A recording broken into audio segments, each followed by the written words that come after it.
malediction. Welcome to oblivion. I know we're drawing fury upon them.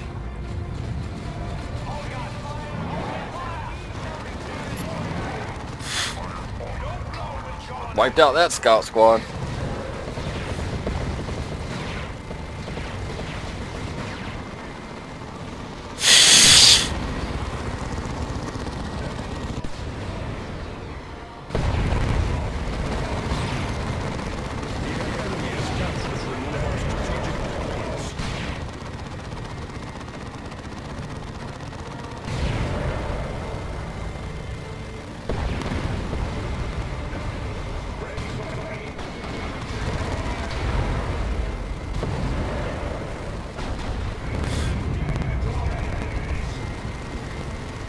This round is not gonna go well. The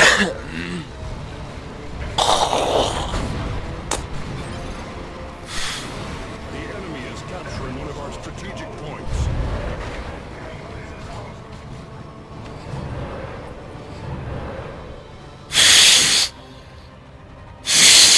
The acceptance of defeat is an invitation for its repetition.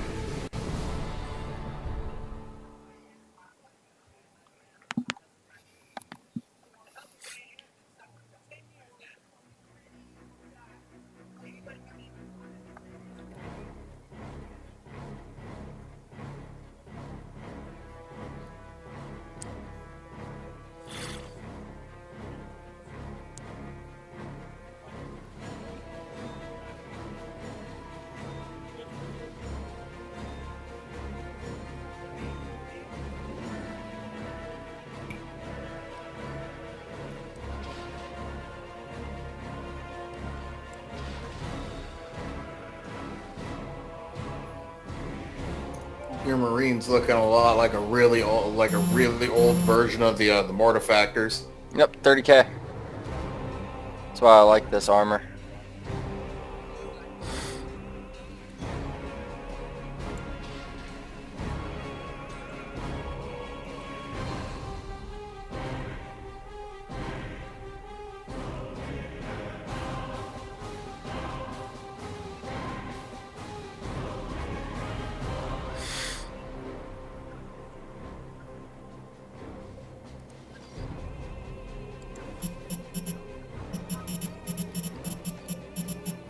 You know what?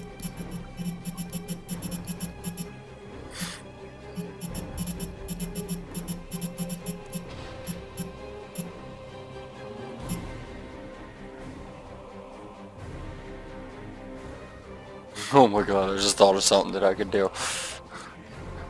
I'm gonna go warpy. Well, can you remember my warp build, right? Are we talking about with the sorcerer, or are we talking about the Hey, do I not have it? Where is it?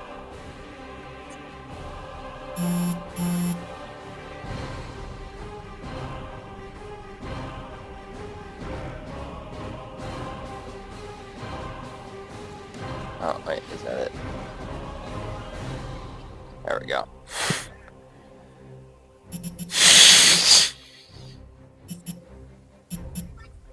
Oh, I don't have it. I don't have my Annihilation Barrage staff.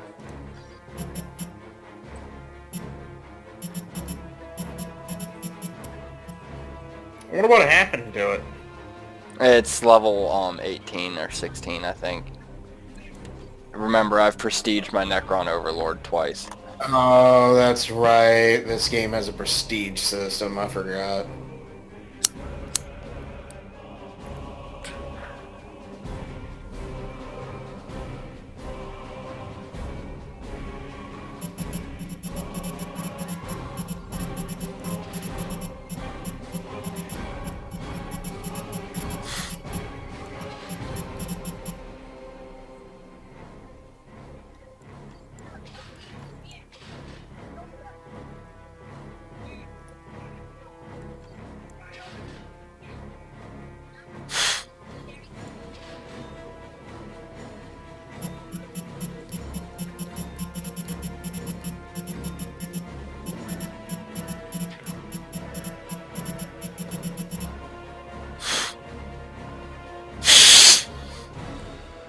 Oh well, I'm gonna tank myself up to getting my annihilation staff. There's somebody named Boom Baby. Oh my god, they're both fucking orcs. Please tell me they're not warpy orcs.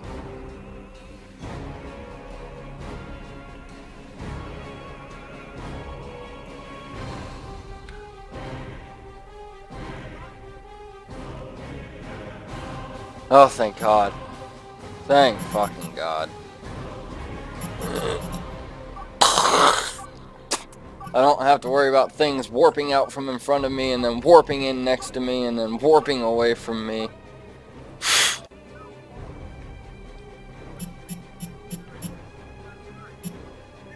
Oh. My god, that convention was a total clusterfuck.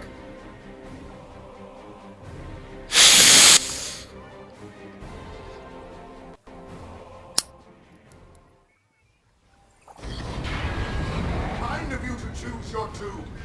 Come meet your death, scum!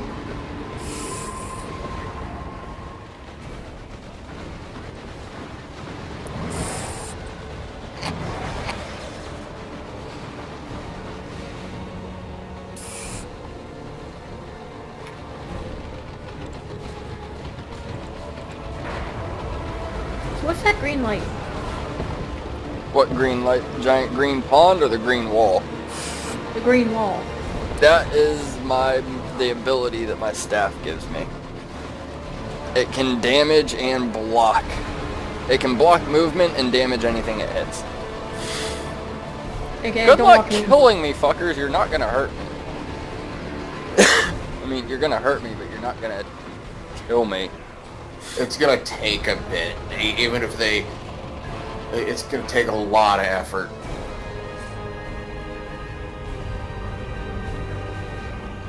Okay. So Sean's just been kind of keeping me updated on things with that league and the convention. How you go? Okay, so first we had that whole thing where, at first they were scared of him, because how Sean pulled that one over on their one of their best leaders. And then, they tried to cancel the league.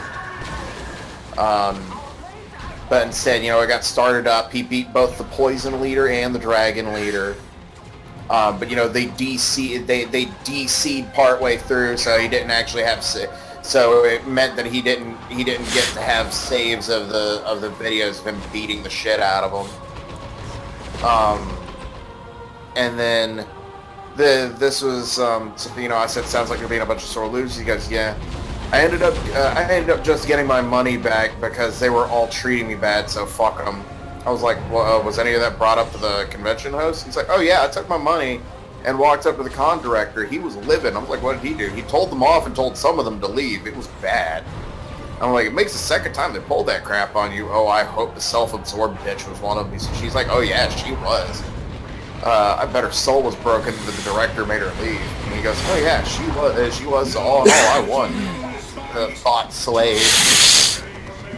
Get Tesseract. So he kind of did what he kind of did what he set out to do, just not quite in the way he expected to do it.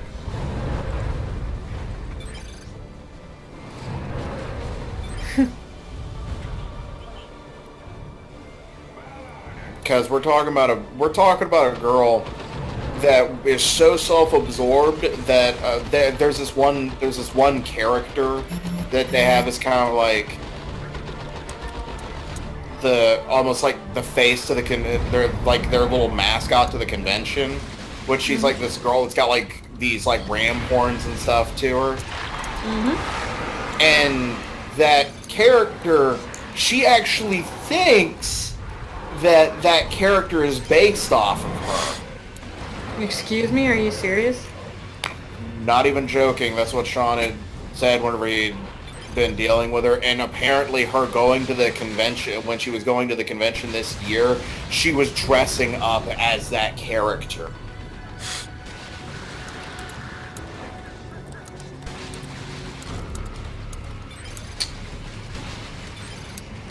Well then.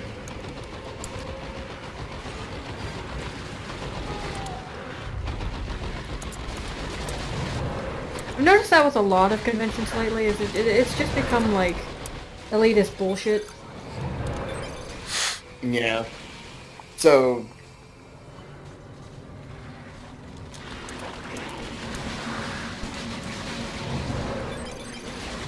yeah, apparently him and his girlfriend, they're thinking that they might just go on and come back, like just leave early tomorrow because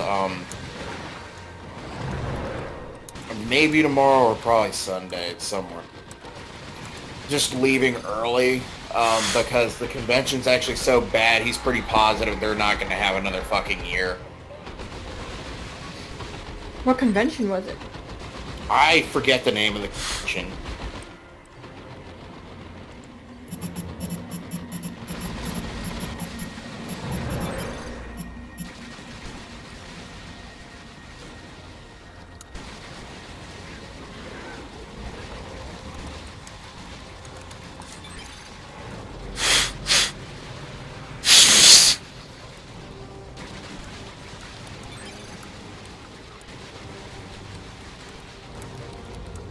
NashiCon. Never heard of it. I mean, I think it's a local. It's one of those like local convention kind of things. Oh, okay. We have something like that here, but it's died out because pretty much the people who ran it, who actually legitimately ran it like a good convention should have been started up as, they actually moved out of town to Toronto. So they actually basically handed it down to their friends who were still going to live in town. And they turned it into basically just a get-together with their elitist friends who basically judged everybody who came to the thing. Mm-hmm. And where they started, at the beginning, they had it at like $10 a person because of the fact that to rent the space they were going to use, right? Uh-huh. And that was after 2 years where they'd done it free at the park. So they wanted to rent an actual space, so they did, and it was $10 a person. The year after the two people who were running it the right way left, well, there's more than two, but just the two main ones. After they left, they jacked up the price to $25. Mm-hmm. And then they changed it to $40 the next time. That's depressing. And they weren't a big con. They're literally a get-together. You want to know what's depressing about this? I'm actually going back and I'm reading a bit about NashiCon. It's actually like this convention's been going on for 12 years. That's depressing. It was started in 2008 at the University of South Carolina campus with less than 40 staff members, 200 attendees. NashiCon is the oldest anime convention in South Carolina. That's pretty bad. Yeah, this was its 12th year, and by the looks of it, I guess it was bad enough that it's probably not going to see another one after this, which is pretty depressing. You're no kidding.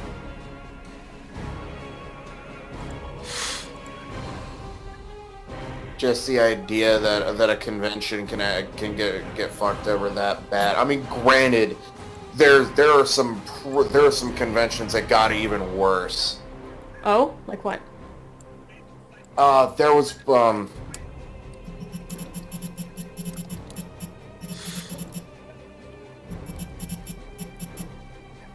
it was, oh god. I think it was called, there was one that was a furry convention that was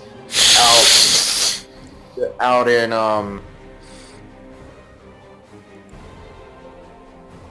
that was out on,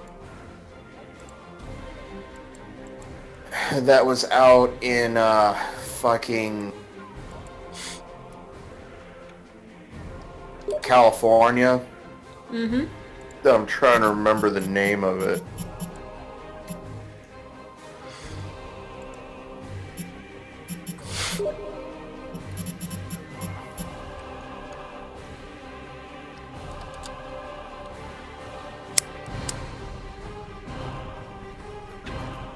Rainforest was what it was called. And it was a convention that was actually so bad that like it actually was so damn bad that they got banned. Like they got banned from like 7 separate convention centers just because of what happened in one in their first run. Oh shit, wow.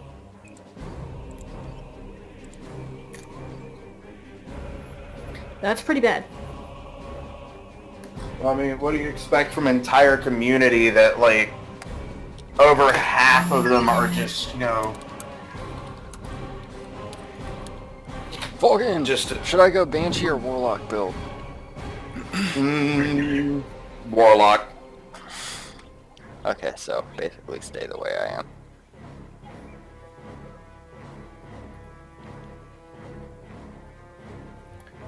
But Oh, well, it hello, was- Mr. I see what you did there, Vulcan.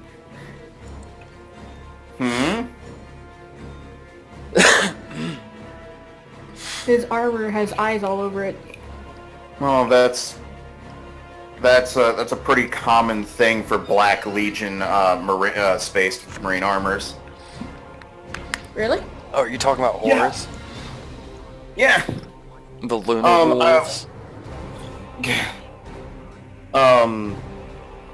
Because the original, because most Black Legion armors have a much larger abundancy of that eye, because that's actually a trademark symbol to Horus himself. Even though those eyes are seen across a lot of Chaos Marine armors in general, it's just normally there's not quite that many. Still a fucking beautiful picture, but I mean, it's Black Legion. Like, I would try to sit there. It's like that fucking I'm the that future Two-Shot 2. that World Eaters hate Black Legion, but World Eaters just kind of hate everybody.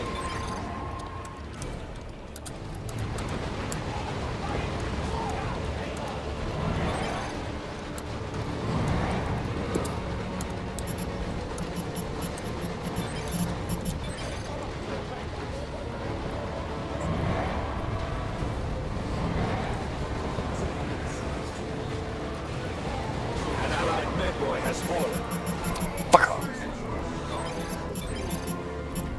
I'm actually gonna try and see, because I know the World Eaters are actually allies with a couple of the legions, but I can't remember which ones they're allies with. They do not have a lot, but they do have a couple.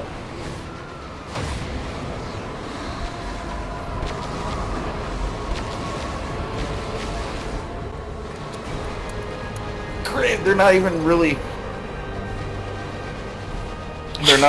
looked at as a legion anymore. They're just like a bunch of different We're a war bands right now. Yeah.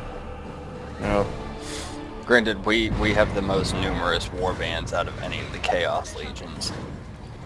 it's mostly because some people actually think that Angron abandoned the World Eaters.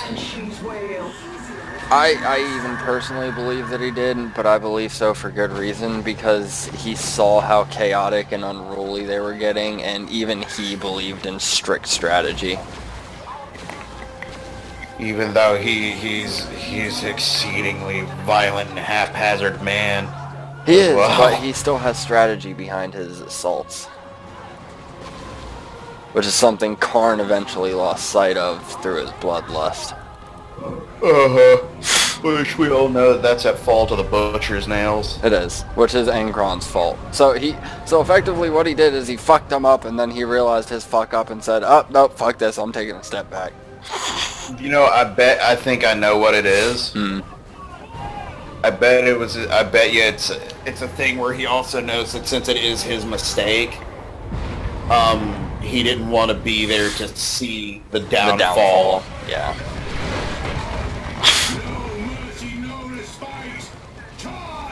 And he's already living with the regret of his own mistakes.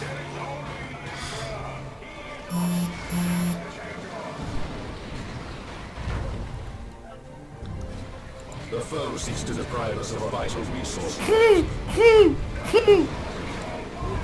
So he was asking me, you know, why I was asking for the name of it. He's like, just wanted to hear its name to avoid it. I'm like, no, Rose wanted to know the name of it. He's like, ah, gotcha. I can fill her in a train wreck when I return home. I will have an epic tale that the only good thing is me. I mean, he's not wrong. The reason I ask is because I am a con goer myself, and I've heard horror stories of a couple different cons in the U.S. Yeah. There are some pretty bad ones. I love my levitation. Ironically enough, here's from what I've heard, and this is only from, you know, Canadians, but apparently some of the, air quote, nicest or most open community fur cons are actually held in Canada. Yeah, I'll tell you, Rainforest, you want to know how bad Rainforest got? Have you ever heard of what a crinkler is? Nope, but I've heard there was a con over in the US that was dubbed the Diaper Con. Because of crinklers. What's crinkler? A crinkler is a furry that walks around in a diaper.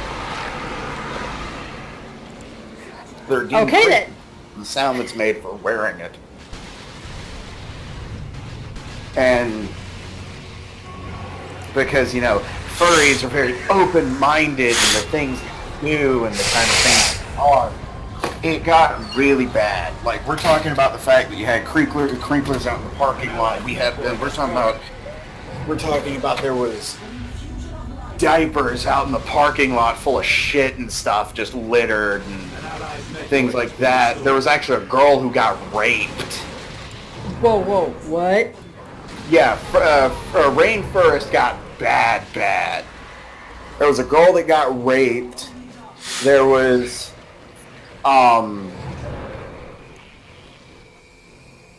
there was a point, I think, they where... fucked Chef up so hard in the Super Adventure Club series. I'm gonna make love to you, asshole children. Because remember, Adventure Club is they're all about exploring the world, whereas in South Park, Super Adventure Club is all about exploring little children. I know, it was terrible timing due to the crinkler discussion. Now, granted, I'll tell you the worst one though. Okay, so yeah, Rainforest was bad enough that they got banned from a bunch of things, and they pretty much got killed. There was another one that got really bad, and that was I can't remember the name of the convention, but it was basically a bunch of Tumblr obsessed people that wanted to make a convention, so it was just that kind of a thing, right? They had planned to have they had plans for a big ass ball pit, to actually have steam powered giraffe actually do a show there, which, you know, they're a steampunky themed music band.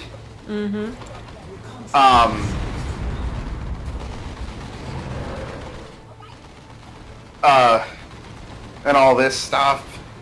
The thing was underfunded, even though they were supposed to have had plenty of money from, you know, all the people that paid for their tickets and stuff. They had not paid properly for the rental of their like rental for the convention. On top of that, with them owing money to them, they actually got everybody together to try and get everybody to kind of pool money in. And we're talking about these people who already paid, I think it was like $30 for their fucking ticket to convention already. Fuck, let me in, I can seal. Tried to get all these people to pool money together so that they could actually make it to where the convention could go on for an extra day, right? They managed to get together, I think it was about $150,000. I'm gonna live, bitch. so that it could try and work. And you know what they did? The people who ran the convention, they walked out with the money. Are you kidding me? They basically swindled an entire bunch of convention people out of the money that they did to try and fix a fucking mistake that was made. Like, it was bad. There's some really shitty conventions in some really shitty places. Run by shitty people.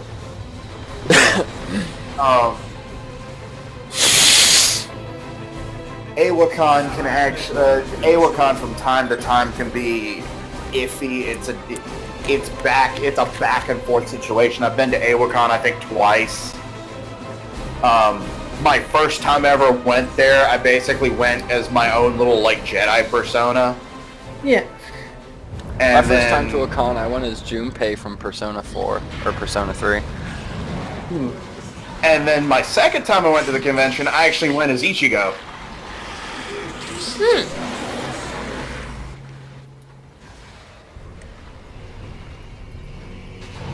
Specifically, I went as Bankai Ichigo. You know, I bought Bankai Ichigo's sword at my first Otakon. I had his sword and I had his outfit, and that's what I went as. I still remember going, and I was, I went because usually when I did, I went onto the gaming rooms to play Yu-Gi-Oh and stuff. And it was hilarious because I was sitting at a table and it was just nothing but us all. It was just literally a table of Soul Reapers all playing Yu-Gi-Oh together. Oh my god! Oh my god, it was like the best because like there was a moment I had my remove from play deck and I was playing against a dude dressed as Kenpachi. Oh my god! So it was literally an Ichigo versus Kenpachi battle. It was the best. An allied mech boy has fallen. And then there was still my absolute favorite one that I ever had while I was playing. There was a guy, I think he was a guy that actually had gotten back to the US from shore leave. And he actually came to the convention just to, enjoy time out. He actually had his own Yu-Gi-Oh cards, and he had a Yubel deck, which Yubel is effectively the main antagonist to the Yu-Gi-Oh GX series. He's actually the demon that possesses Jaden Yuki, the main character to the Yu-Gi-Oh GX series. And actually pretty much drives Jaden to kill people in that anime. During the Dark World point of it. But the trick to it is Yubel decks are a dark focus deck that's built around effectively just constantly field wiping over and over. And they're relatively, in a lot of respects, it was at the time, whenever those decks were actually really good, it was a very toxic deck to have to fight. Because in most cases, it was very difficult, if not impossible, to beat. And I was using my remove from play deck, he was using his Yubel deck, and I fought him. And I was talking to him, he actually apologizes to me for him for him playing against me with Yubel. I'm like, look, there's a lot of decks I can actually hate. There's a lot of decks that as soon as they hit the board, I'll just get up and walk away. But this is actually one of the decks that it doesn't matter how many times I get beaten, I would continue to play against it over and over. He's like, really? I'm like, yeah, because one, Yubel is an amazing concept, and I absolutely love the way the deck runs. And on top of that, for me, it's not about the fact of how toxic the deck is, it's about how toxic the player is. And I've actually had that discussion with one other person before, and it was a guy, I've told Frost this story before. It was back when I used to go to this one hobby store called Arsenal Games. Which granted, it got closed down a long time ago. I kind of miss it. I loved the people that actually ran the store. They were great to sit and talk with. But there was this one dude. He had this magic deck that was completely focused solely around fighting using lands. And there's a land card that was actually in that deck that what it did is it made it that all the creatures in play at the beginning of your upkeep, you have to pay 1 mana for each of those creatures or you have to sacrifice them, right? Mm-hmm. He had that, and I'll tell you right now, that card's a $3,000 card now. What? Just that card. I keep forgetting the name of it, but it's that specific land card, that specific legendary land, is worth $3,000 by itself. And that's a Yu-Gi-Oh card. It is a Magic card. Oh, it's a Magic card. Uh-huh. Granted, it's also because it's only ever been printed once, and that was it. And it was a card from the Legends set. So we're talking about the fact a card that there may be only 15 copies in existence.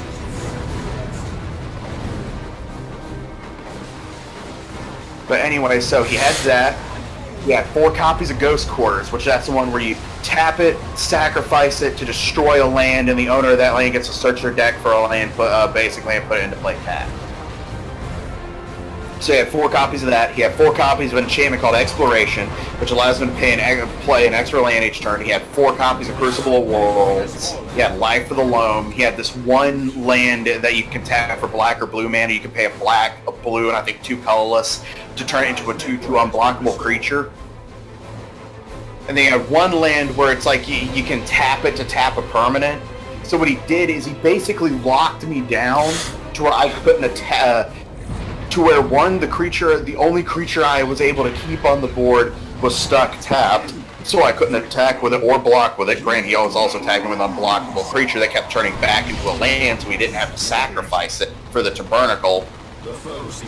And what was happening is then he would use Ghost Quarters to blow up my lands and basically mill my deck out of all of my lands for me to use. So what was usually happening is I didn't have anything to play with. And he apologized to me about 3 or 4 separate times over the course of the actual game. And then he was telling me how he had respect for the fact I stuck through it. I was like, I'm like, I don't get pissed over the deck, I get pissed over the player. And I am playing a dangerous game right now with my health. Just a little bit? Like, I've been running around at like 2% health this entire time.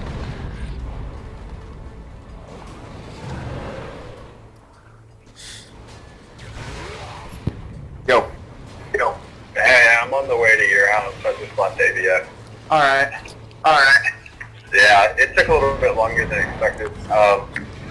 He was playing Craft World.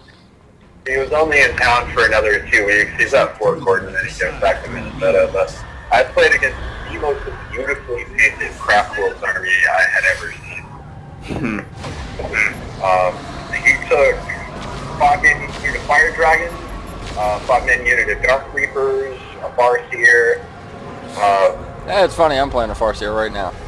Guardians, 2 waves Those Warp Spiders I confused just got murked. and a unit of Dire Avengers at 1,500 points. I took 40 Warriors in 2 squads, 10 Immortals, Doomside, 2 Triarch Stalkers, 2 Cryptek, 10-man unit of Lich-Guard, and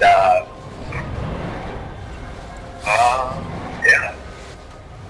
You didn't take an Overlord? Taking an Overlord? No, I didn't have the points. If it comes right through, it's the only thing.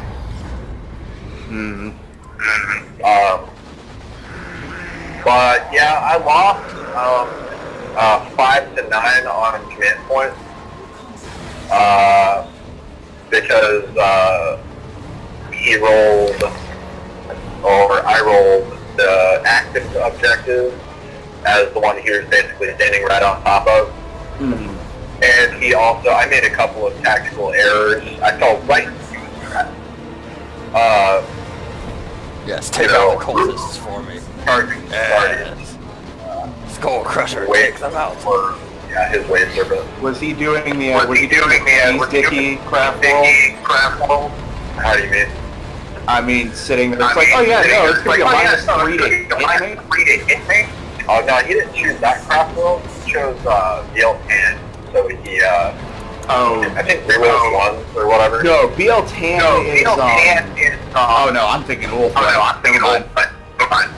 Yeah, he didn't pick Wolfway, he took BL10. Now Alatoic is the one that had, although he has several tools to hit anyway, just because he can actually pass if he wants to hit from a far tier onto a unit. But yeah, I'm thinking BL10. I think theirs was re-rolling ones in like shooting things. Right. I'd have to look. Yeah, it's pretty good. And I think he did take the LN to re-roll 1 because he was re-rolling a lot of 1s. But Necron Warriors kind of distinguished themselves because it took him an entire shooting phase, shooting at them with his entire fucking army to get one Necron Warrior squad down by half. But by turn 4, I just lost too much stuff. Like I had mismoved a couple of times. I had charged my Lich Guard into his wave serpent, so they were basically destined to stay tied up there the whole game, whereas I could have Veil of Darkness them somewhere else. Yeah. But he was really clever about how he placed his Dark Reapers, because I wasn't going to charge Lich Guard into them, which would have been, the perfect place to put them. Yeah. But he decided to deploy them on top of an oil derrick, so it would have been really hard get them up there. The foe seeks to deprive us of vital resource points. So I mean, he's a very good player.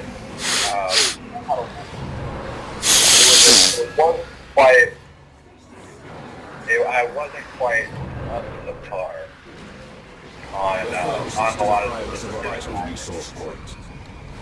and a lot of the gambles that I decided to take did not pay off.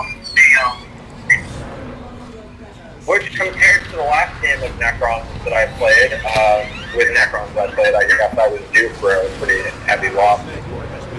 Because I crushed Ryan's Imperial Guard, even with his Shadow Sword and Sword Attack. Of course he'd have a Shadow Sword. Yeah, well, I mean, yeah, he does. I had that vision 3 wounds on turn 1.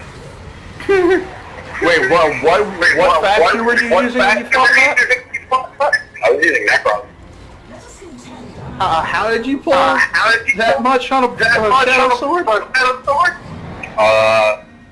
I had 3 Triarch Stalkers and 2 Doom Sides. You should just have to say Triarch. When a Triarch Stalker attacks something, you then reroll 1 for that target for your entire army. That's one thing I've always found so broken about Triarch. Well, a lot of people shit on Triarch Stalkers, and he was like, I don't know if Triarch Stalkers were worth it. And I was talking to him about it, and I was like, okay, so when you look on paper, you get something that's decent and meaty, has 12 wounds, has a 10-inch movement, has a reasonable save, and has 2 1 AP better las cannons on it. And you pay roughly 125 to 150 points for it. Here's how I look at it. But what you really have is a pair of las cannons that lets your whole army roll 1, regardless of where they are, as long as they shot at the same thing that it shot at. It doesn't even have to hit, it just has to shoot at it. And a living, breathing example of why quantum shielding is so good. Your opponent is gonna spend the whole fucking game trying to hit. Like, the depressing part about that is It's like, oh, well, I'm going to shoot 20 left hands out. And I was like, okay, I just have to roll less than you the whole time. And if you roll low, it doesn't matter anyway because he's got living metal and he's going to get back awards and hurt. I mean, the So you have to blink it to death. But the hardest way to kill it is blinking it to death. I mean, the The only way to get rid of one easily is if it's lucky and rolls like a 4 or a 5, and then I roll a 6 on my quantum shielding roll. That's basically the only way to get rid of it. I mean, and even again, I normally have a command point sitting around for something like that. in all honesty, Because at 700 points with 2 full squads of warriors and 10-man immortal squads, it's already out in. So I'm already going to have 8 command. I mean, for me, how I'm looking at it, that's actually why I don't take prismatic cans. That's why I don't take prismatic cans on my stuff. Well, that and I was taking a list that was, you know, a little bit more balanced. And he took Oh no.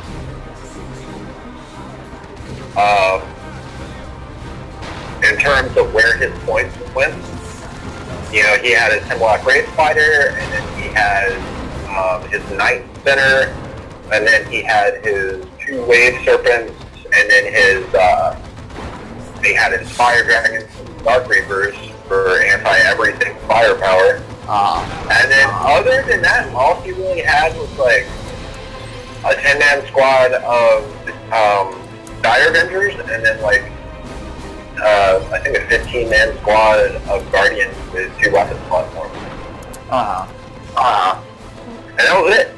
That's all he had. He had 3 squads of infantry, and the rest of the shit was just straight mechanized hell.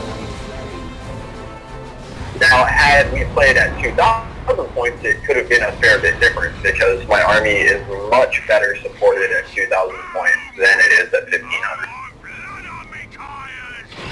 Because at 2,000 points, I have 6 bases worth of scarabs. I have I think another tool site.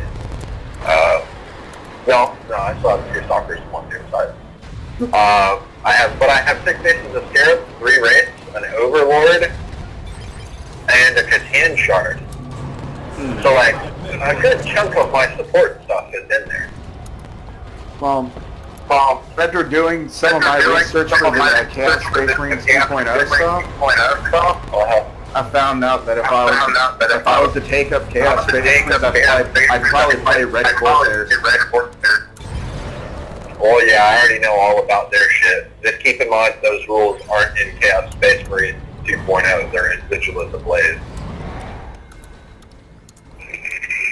Well, either way, regardless. And they're already in battle scraps, like it doesn't really matter, but...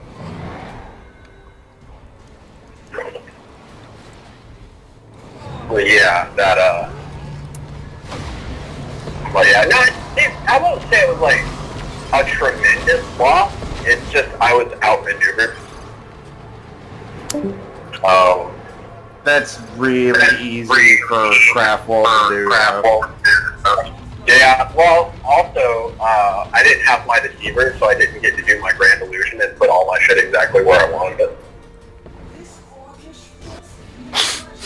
Which is usually a pretty big factor, and whether or not my games go according to plan. Which is why I always have a deceiver in my list, so I can rearrange P3 units on the board. Which if it sounds gross, it's because it is.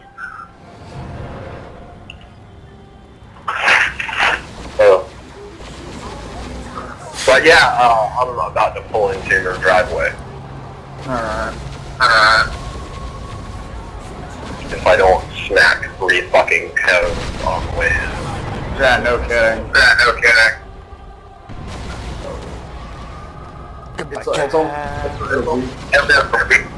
Every other week is construction work on the road. Oh, I guess that's the problem. Yeah.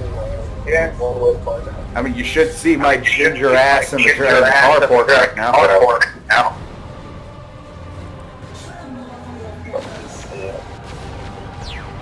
But yeah, I don't know. I won't say it was necessarily a disheartening loss. I mean, disheartening would mean that you're dealing with the shit that you were doing when you were doing Emperor's Children versus fucking Eldar. Well, with Atari, I feel guilty.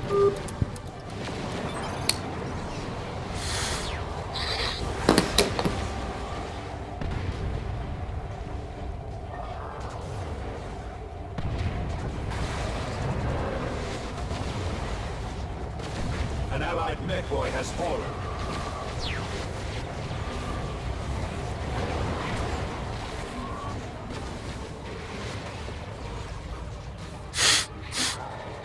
An allied mech-boy has been restored.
An allied mech-boy has fallen.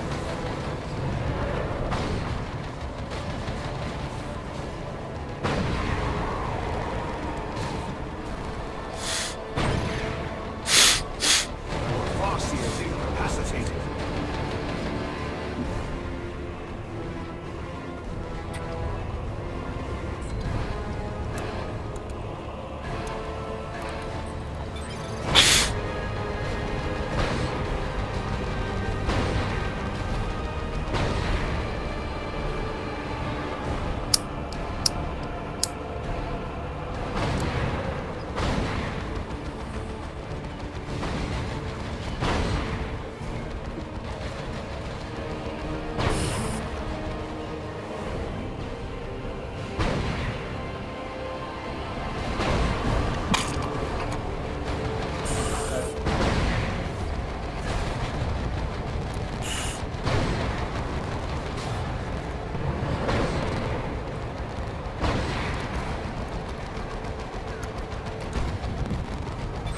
It's sad when you think about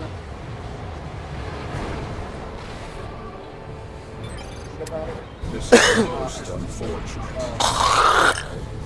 Railgun is like four actual railgun on.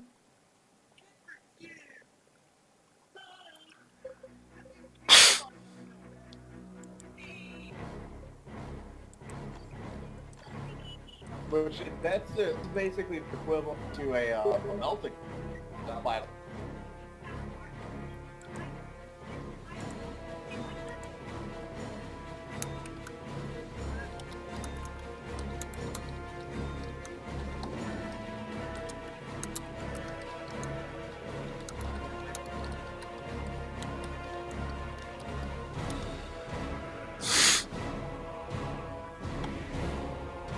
Yeah, I remember live Dark Eldar last.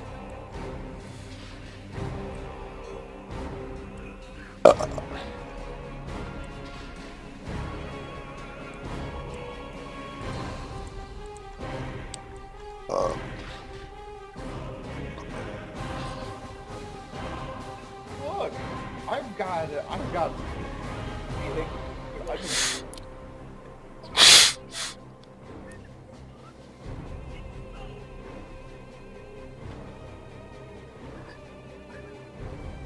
Yeah, but thought about.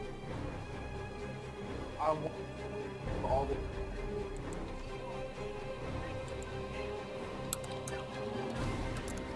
Stuff like some. Because I know they did. I know that some of the updates they're doing actually they updated some of the corn, the Demons of Corn stuff. Because they gave them a little bit. They gave them a little shooty option. I know that much with that one ability. Not what the.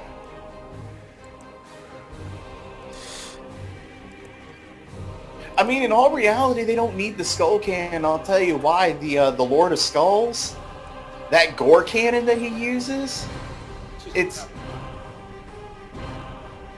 he's 300. He's like 340 points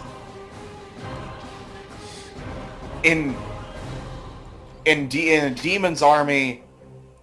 With the fact of how cheap bloodletters are, that's not as expensive as you think.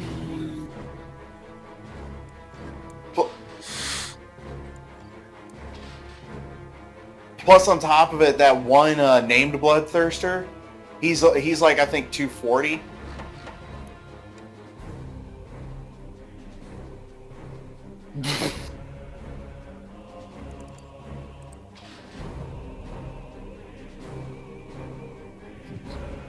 Yeah.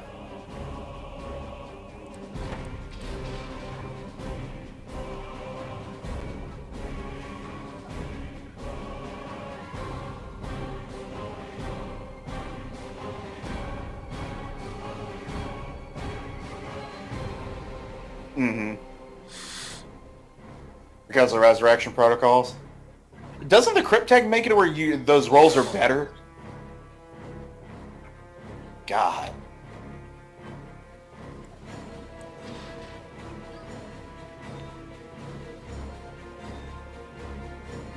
The Necron warriors are what toughness? 4.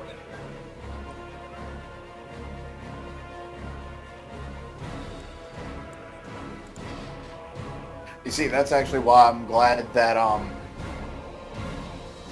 with how I've got my Harlequins built, because then I'm just like, it's like, oh hey look, it's a vehicle. I'm just gonna shoot the shit out of it with fusion pistol. Oh hey look, it's crap tons of infantry. I'm just gonna stab them to death.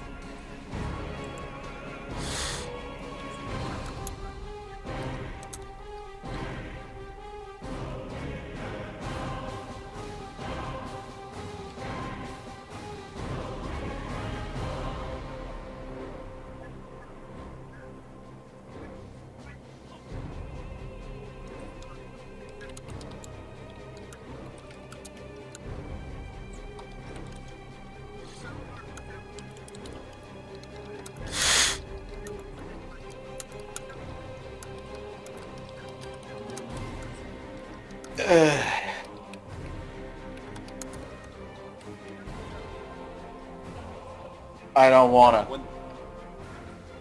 I don't wanna.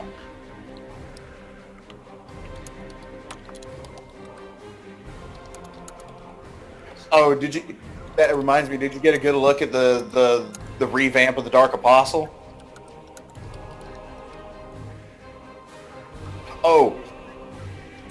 Oh, that reminds me. My buddy Frost, he discovered there was a thing on his little Warhammer group that he looks at, and they had a build for a Chaos Lord with a jump pack. The thing drops 2 mortal wounds practically every time it swings. Because one has a passive called Flames of Spite. What? They made it the Shuriken catapults with strength 4, not 3.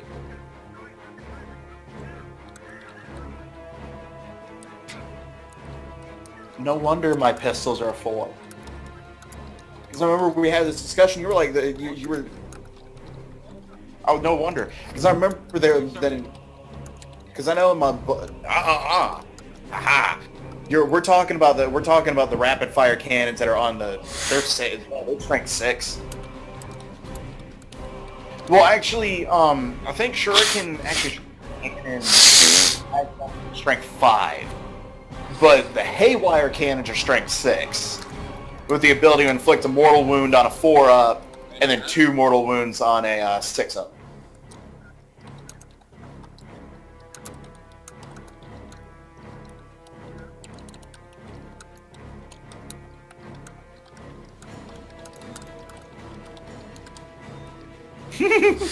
Well, I mean, yeah, strength 4 means he's wounding. He's fucking wounding on 4s.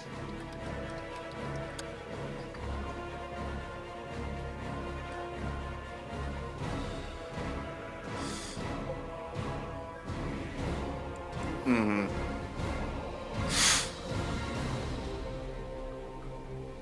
Mm-hmm.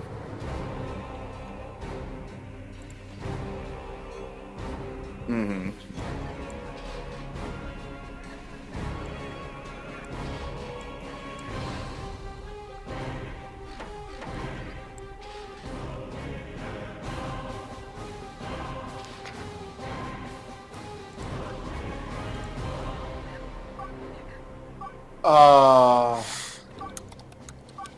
I know it's a Farseer spell. I remember you used to use it.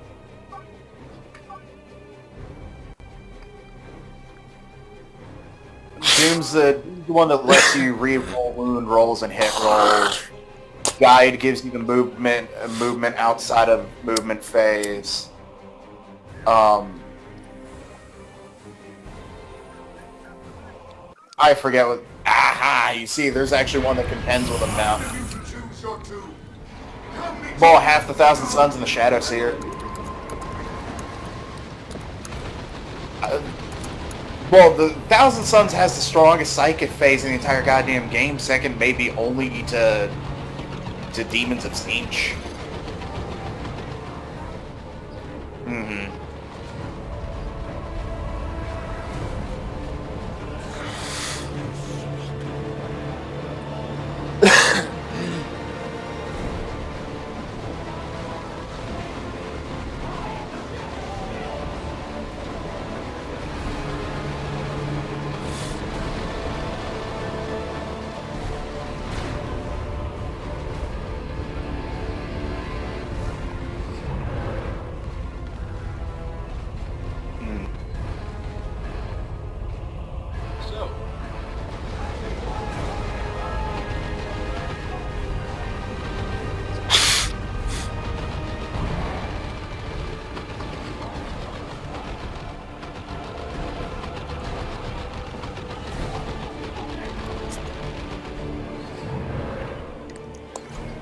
You're really just making me want to finish my Harlequins now with this talk.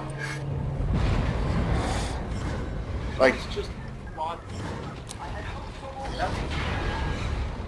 They will fear the Banshee's wail.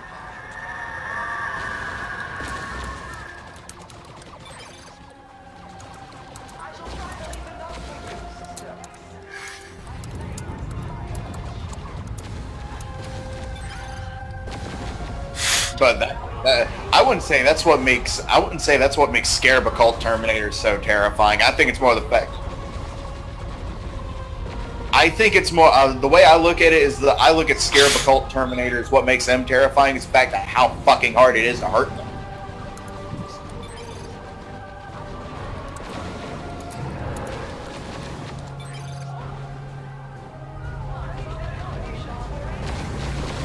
Not to mention they have that bullshit where effectively... Not to mention they have that bullshit little trait where it's like if something that would do 1 damage to them instead of 0 damage.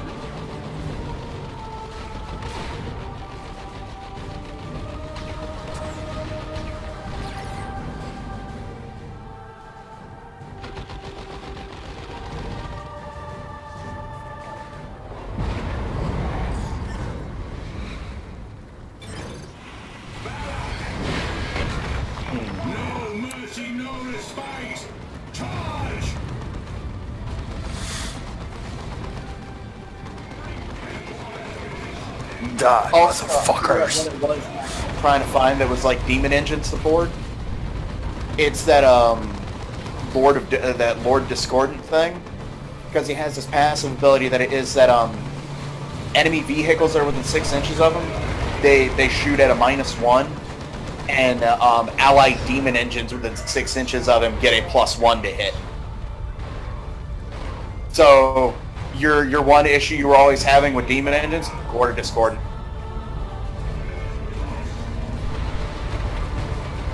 Yep. You should tell Yeah, him to go World Eaters. He Just tell him to just suck it up and go World Eaters. It'll solve all his problems.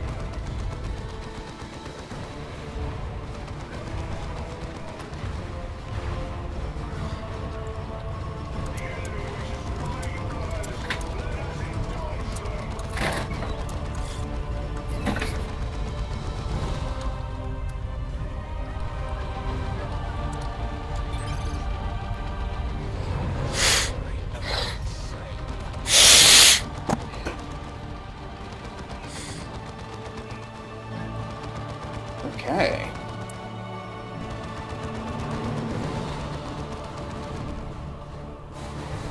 Oh, wait, let's see.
The tide's coming!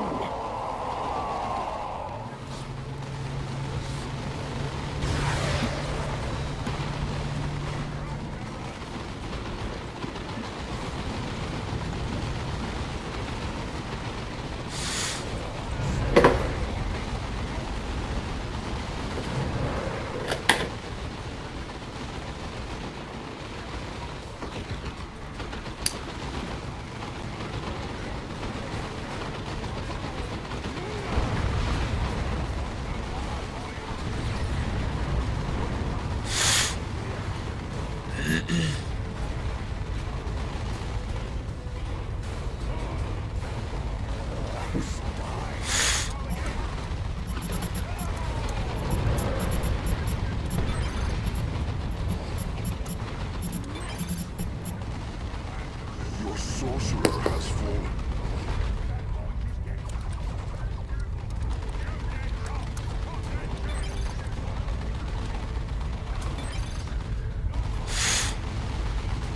Died doing what I loved.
Nighty night.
MechBoy has been revived.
This has but one cure, and I shall deliver it. For the Emperor!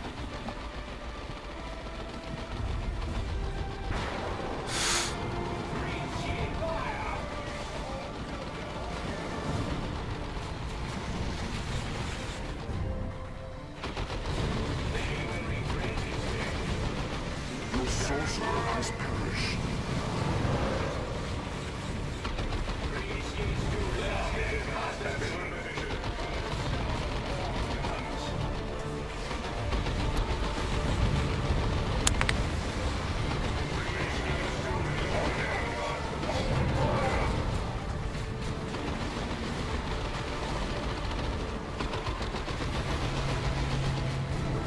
Allied mech boy has been incapacitated.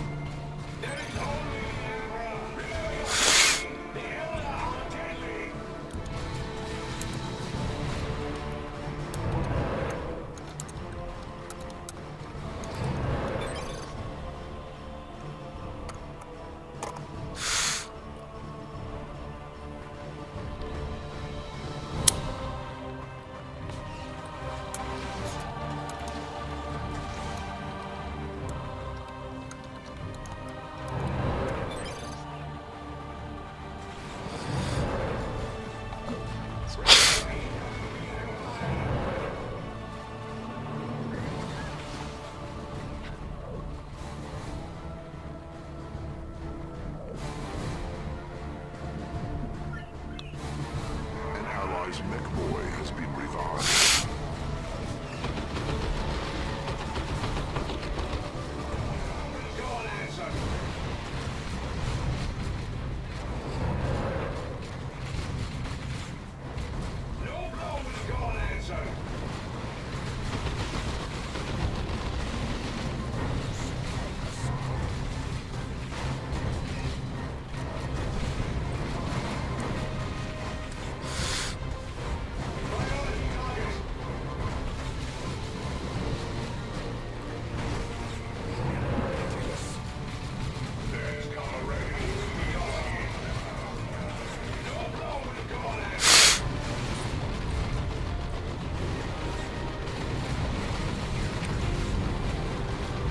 Your sorcerer has fallen.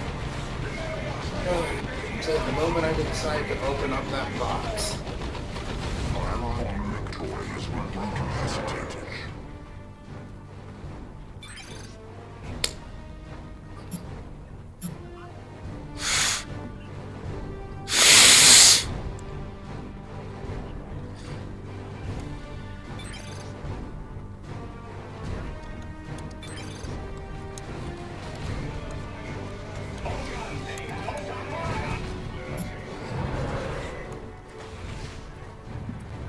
that picture is just infantry and jet bikes.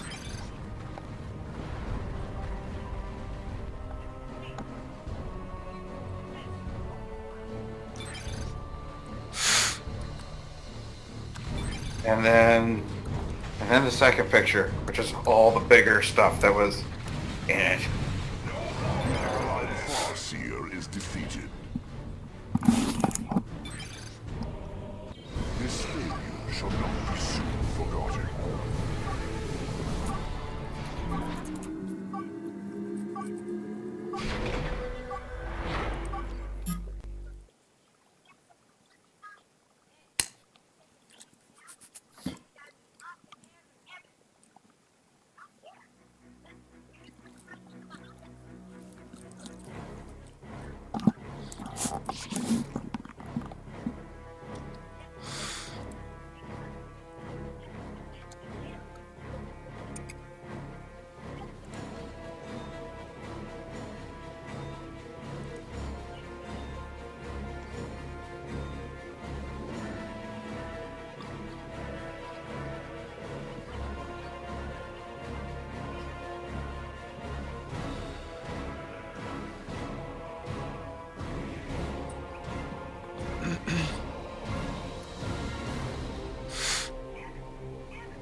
They're not going to stop carting because they realize it pisses you off.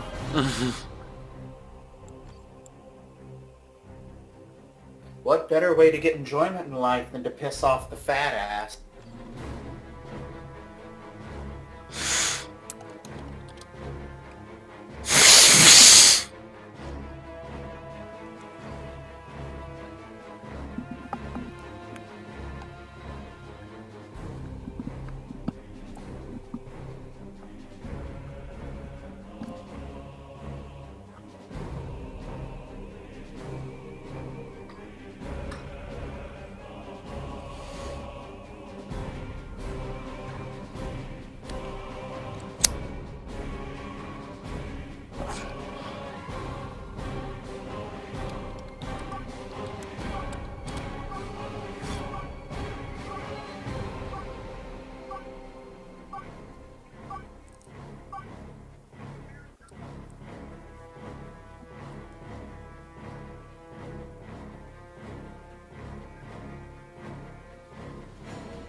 Kind of you to choose your doom. Come meet your death, scum!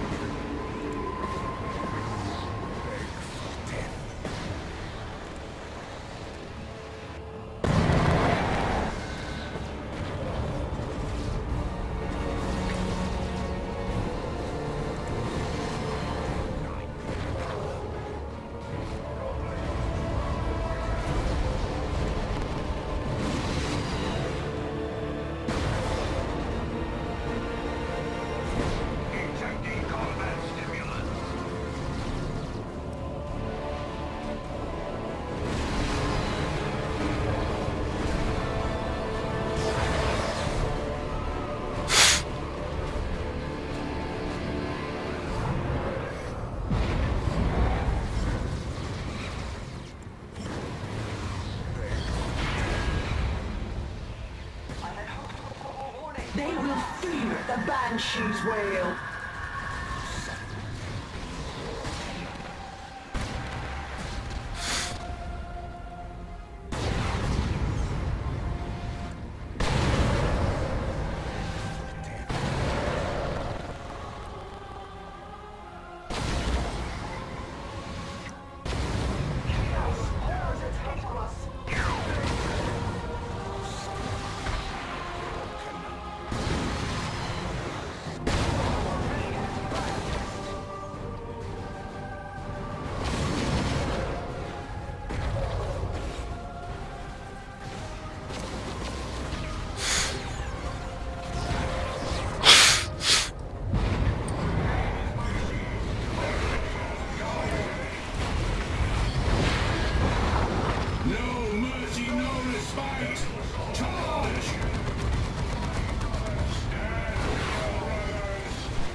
sickness has but one cure, and I shall deliver it.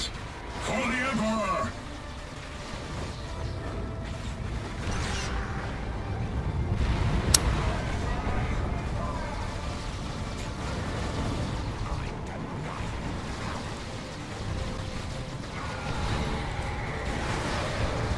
Your sorcerer has perished.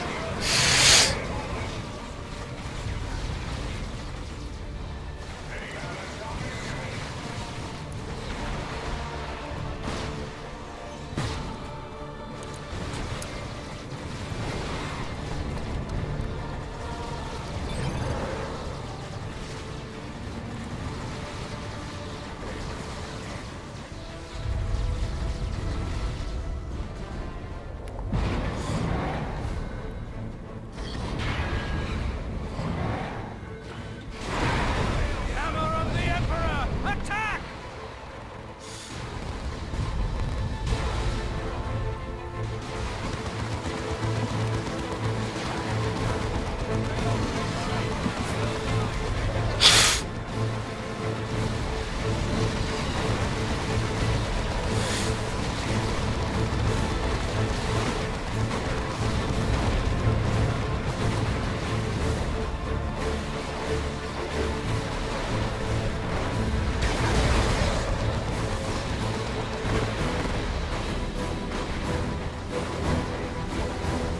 Your sorcerer has fallen.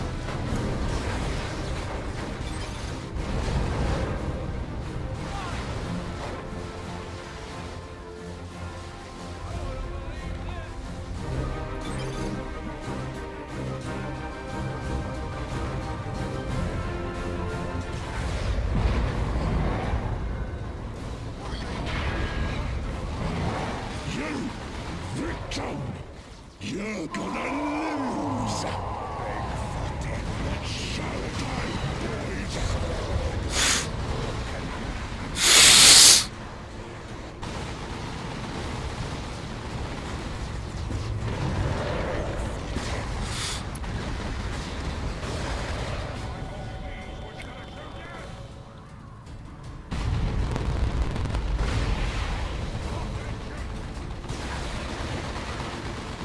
Your allies' apothecary has fallen.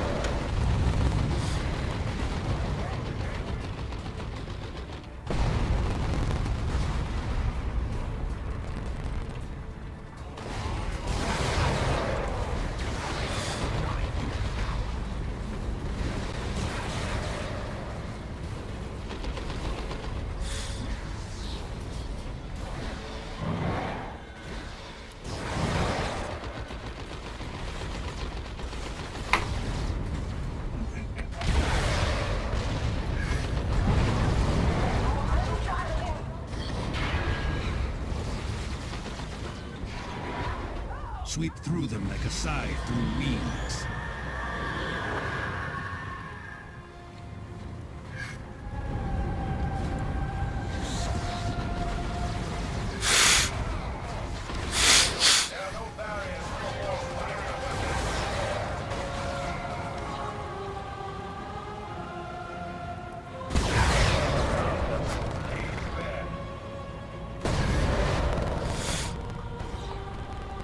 Your sorcerer has perished.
Rain fire upon us and we shall return it.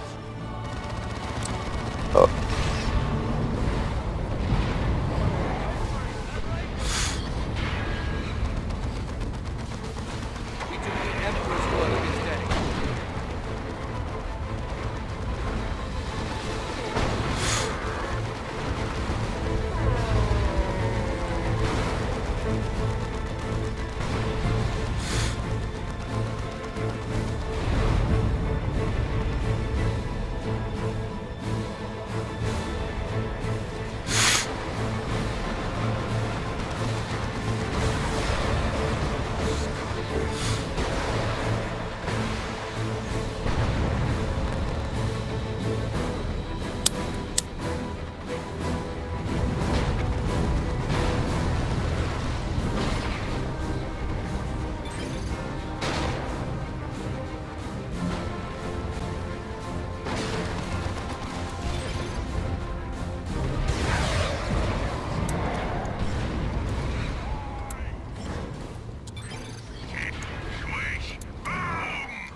Let the power of the Eldar wipe our enemies away.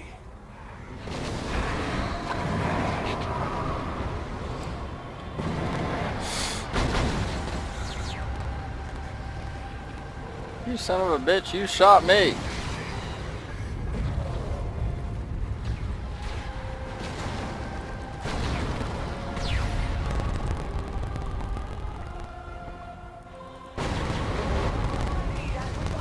You son of a bitch. The sorcerer has fallen.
ally's mech boy has been revived.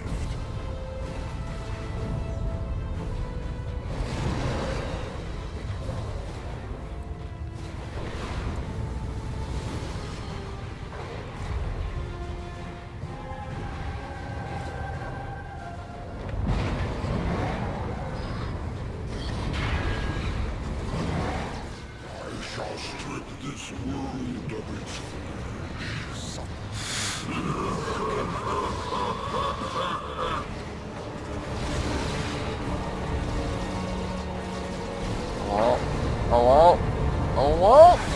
Oh, me some blood. Actually, no, I want me some blood. I want me a predator. Fuck what you heard. Got me a predator. The sorcerer has perished.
Predator. I may die when my toppers do work.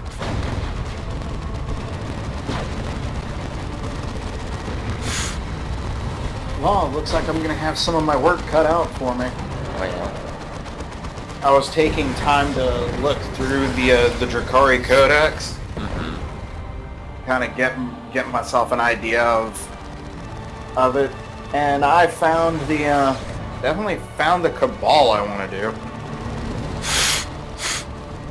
Oh. Cabal of the Flayed Skull.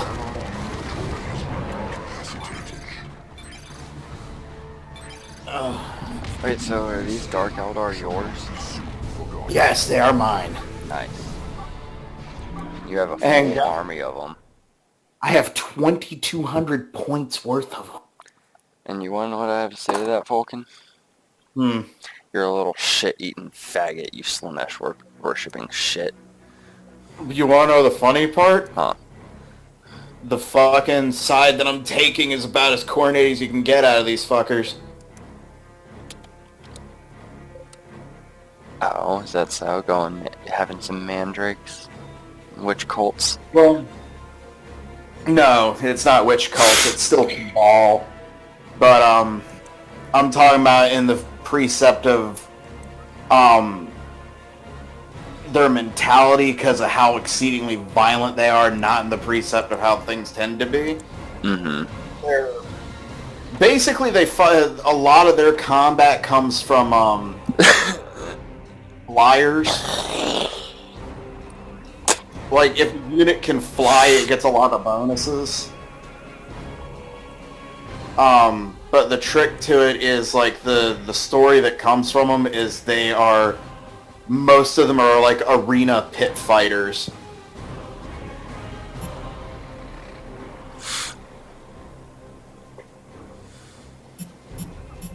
Not to mention their defining color is that color that they're sprayed in right now.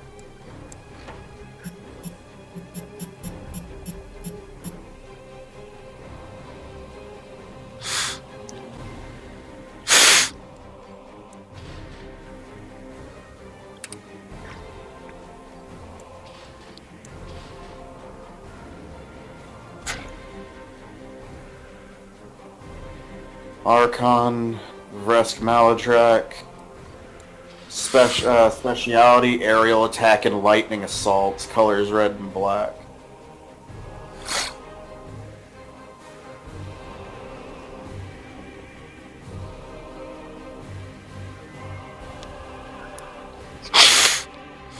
We are the masters of the shadowed sky, not for us a grubbing crawl through the mud and filth of battle, leave that to the lesser races. We shall only set foot upon the soil these vermin call home in order to place our bladed heels upon their throats.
Granted, I do wish that I had some witch cult stuff.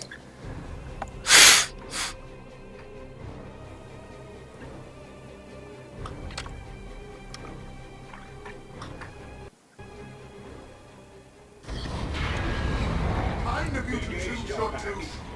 Come meet your death, scum!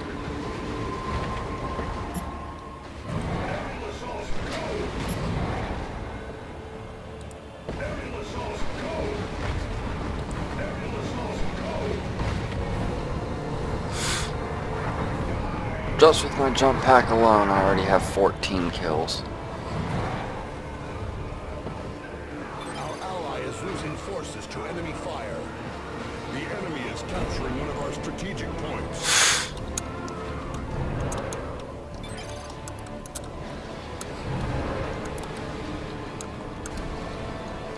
Allied infantry destroyed. Engage combat.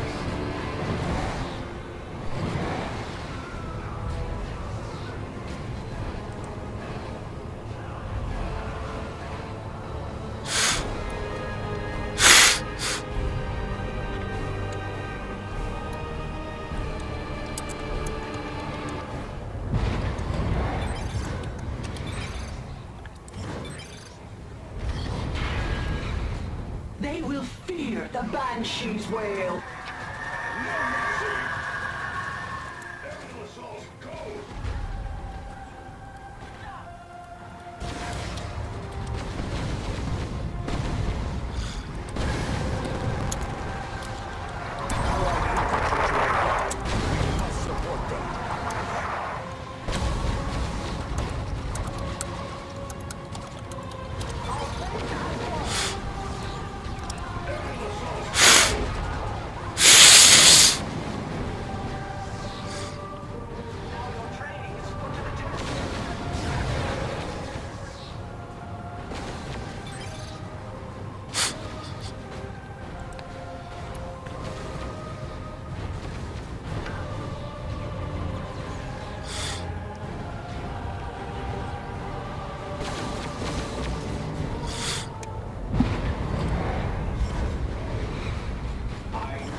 Allied infantry destroyed.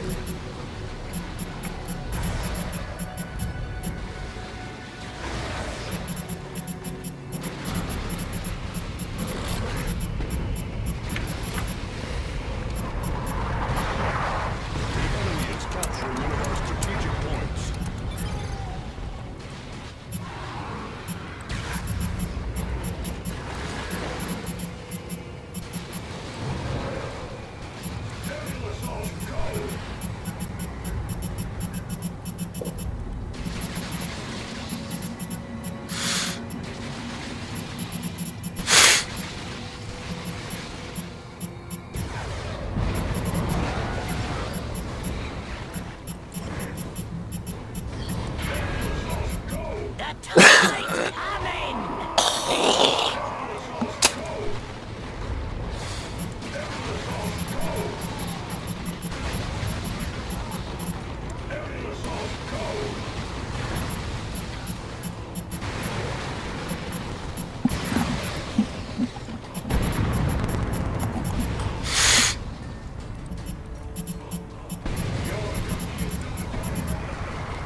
our strategic points. Engage jump packs.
Capturing one of our strategic points.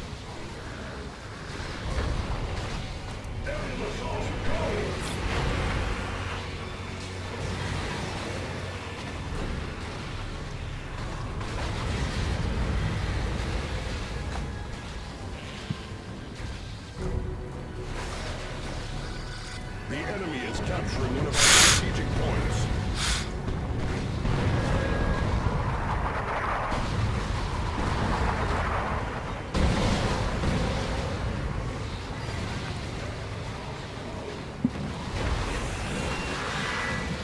An allied Ravener has been incapacitated.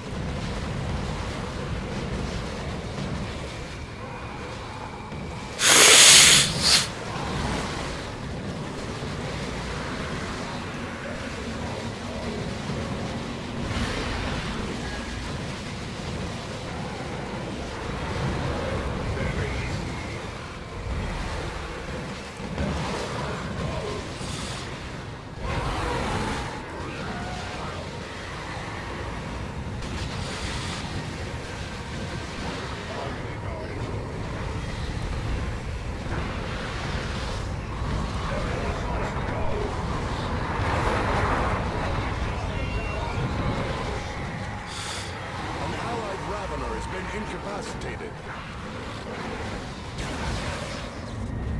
Aerial assault, go!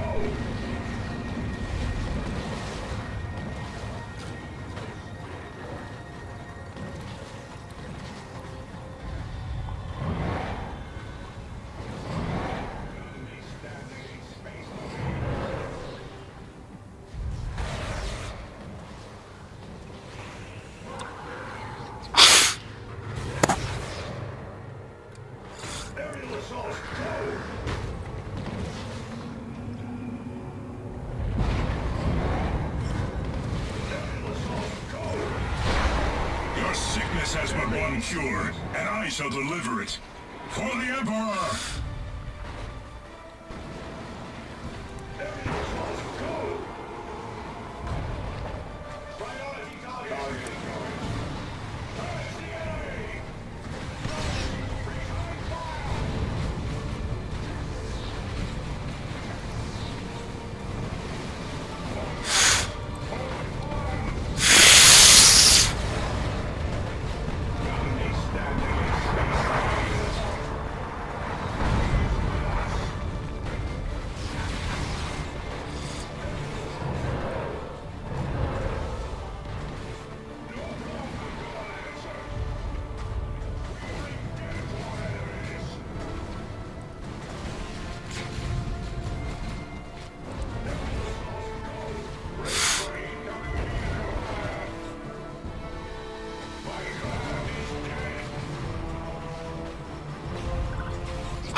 Victim!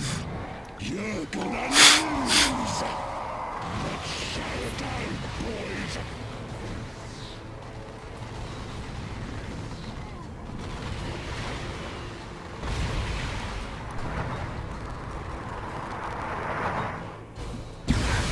The enemy is capturing one of our strategic points.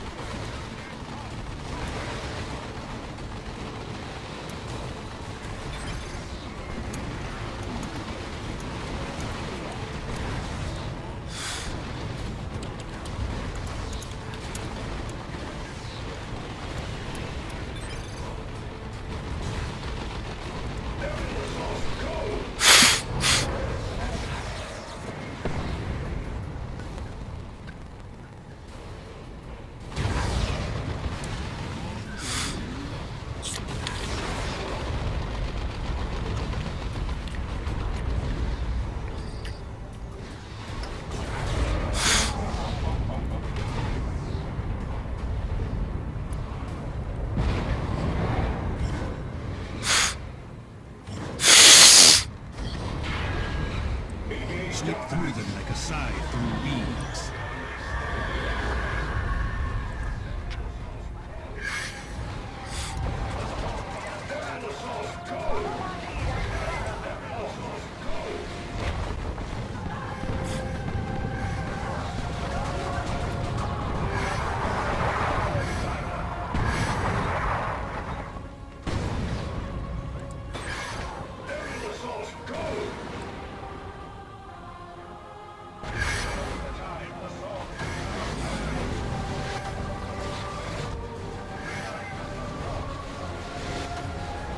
An allied mech boy has fallen. We have failed.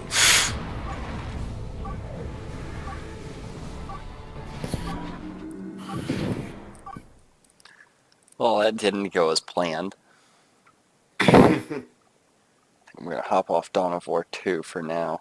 I want to show you something.